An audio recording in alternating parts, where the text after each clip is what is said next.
Tanah Jepara, kota penuh cerita, alam dan budaya, semua indah tercipta. Kami hadir membawa karya, kolam taman jadi nyata.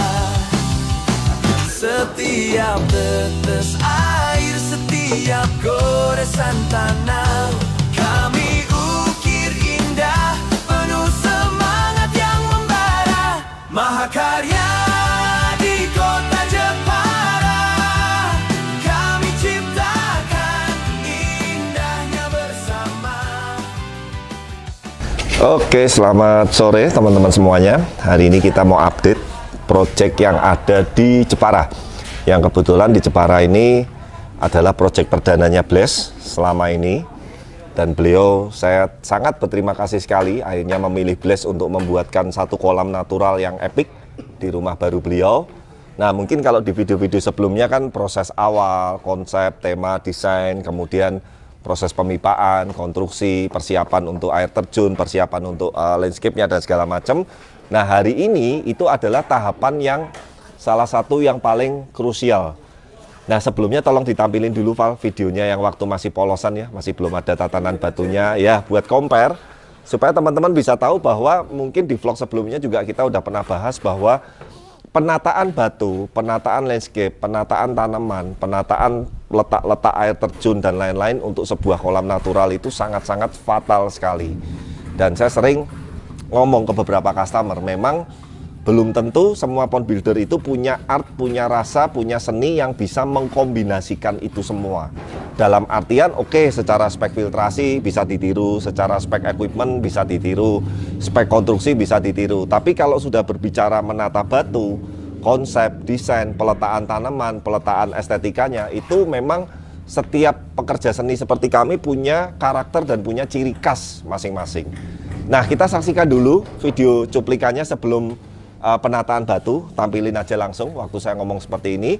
Nah, seperti apa proses-prosesnya penataan batunya, nyetingnya, ngeker. Tadi saya beberapa kali revisi, beberapa kali ini batu ini dilihat dari sini nggak enak sekali. Nah, yuk kita saksikan dulu melalui cuplikan video berikut ini.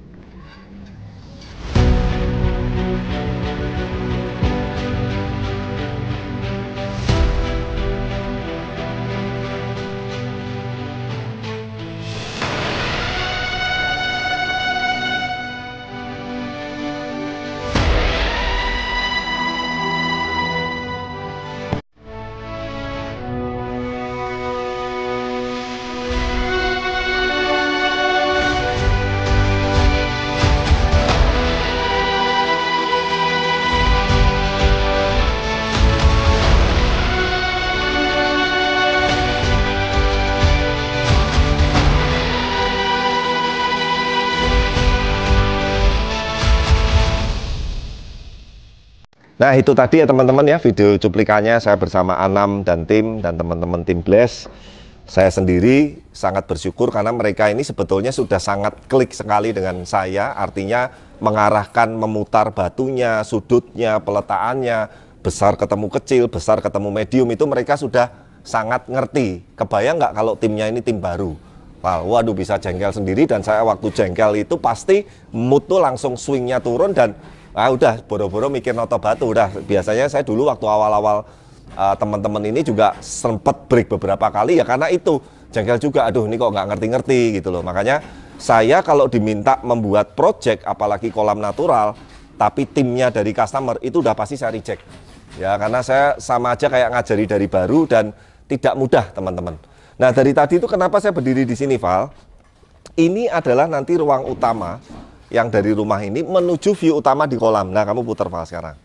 Nah, jadi sudut air terjunnya, sudut tanamannya, pohonnya, masih ada satu pohon besar lagi nanti ya di belakang air terjun sana, dan itu sangat fatal sekali teman-teman. Vital sekali artinya pengaruhnya sangat besar sekali. Kemudian alur jatuhnya air dari mulai trap pertama sumber mata air itu keluar dua, keluar jatuh lagi, keluar dua lagi. Yang satu nanti di sisi kanan, yang satu sungai dulu tuh yang Anam sama Mbah Yon lagi finishing, baru turun lagi di sini. Ada aliran sungai kecil, permintaan dari istri beliau. Nah, kenapa dari tadi saya selalu memandangnya ke sana? Karena sekali lagi saya memikirkan sudut view utama nanti kolam ini tuh ya memang dari ruangan ini menikmatinya utamanya. Ya, kita bahas sedikit demi sedikit yuk. Val, kamu tetap di sini, saya nanti akan tunjukin ke belakang. Yuk, permisi ya, Bayan. Nah, ini teman-teman ya. Kalau bisa di zoom, Val. Teman-teman kalau perhatikan di awal kita itu selalu meletakkan batu-batu yang gede-gedenya dulu, yang paling gedenya.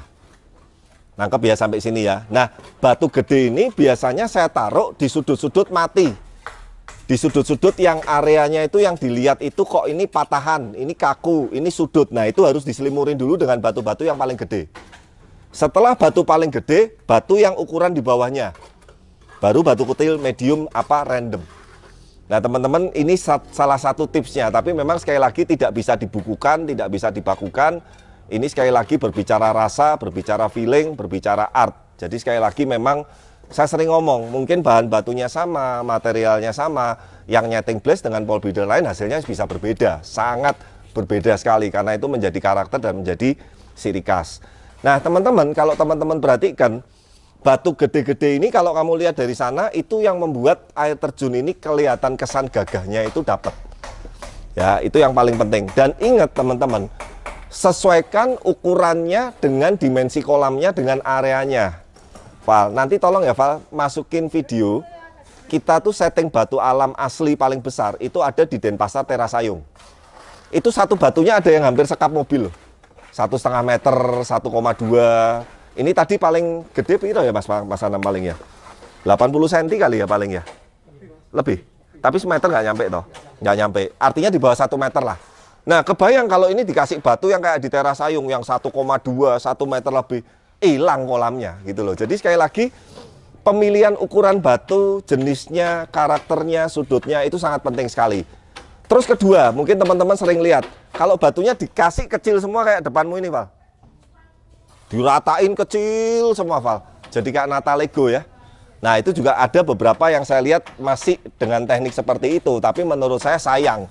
Daripada seperti itu mending minimalis. Nah, tapi teman-teman sekali lagi di sini saya ingin sedikit berbagi bahwa batunya, dimensinya, pemilihan jenisnya, bentuknya, karakternya itu sangat berpengaruh sekali saat nanti ini sudah finishing.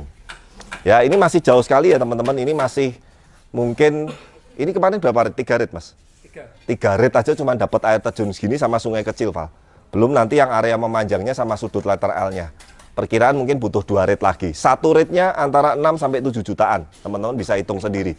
Jadi makanya sekali lagi mahal murah itu juga tergantung dari batunya, tekniknya, jenisnya, karakternya. Ini kalau mau ngirit bisa teman-teman pakai batu pondasi, Val. Shoot, Val. Nanti sinematiknya di shoot ya. Yang di sana tuh. Pakai batu pondasi. Nanti kamu shoot pakai kamera aja ditampilin bedanya biar teman-teman ngerti. Artinya sekali lagi bahan batunya, material batunya sangat penting sekali. Saya cuma mau kasih catatan itu. Nah, konsepnya teman-teman, ini nanti air keluar pertama dari sini. Di zoom, Val. Terus kemudian kepecah 2, Val. Keluar kanan, keluar kiri. Kemudian di penampungan kedua, mecah 2 lagi. Yang satu mecah langsung jatuh ke kolam. Yang satu mecah ke aliran sungai. Nah, aliran sungai ini yang di belakang Mbah Yon ini keluar di sini.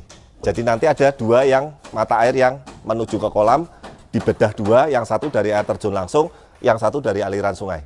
Konsepnya seperti itu. Nah, sekarang kita beralih ke sudut yang filter, Val.